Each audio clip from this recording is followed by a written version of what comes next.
Welcome back. Now, one of the things that you'll want to do is you want to make sure your live stream recording is distributed widely.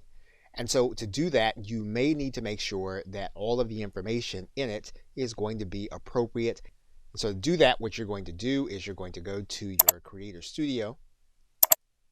Once you get inside your Creator Studio, what you're going to do is you're going to find the live stream that you did, and you're then going to click the Edit button. Once you click that Edit button, you're going to notice an element at the top that says Enhancements. And there are two things you're going to be able to do here. You're going to be able to blur faces, and you're going to be able to start that process by clicking the Edit button. Now, this is a process that YouTube is going to go through, and it's going to take some processing time for it to complete. So that entire process for that video took about 8 minutes.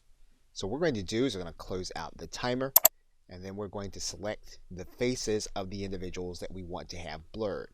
We can decide to just select them all, and then this will blur their faces throughout the entire video. We can deselect them all and then choose only those that we want to be blurred. We can also choose specific areas of our video to be blurred.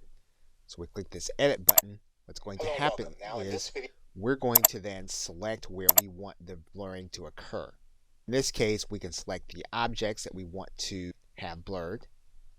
And when we find one, we can just drag out our bar and then click Done.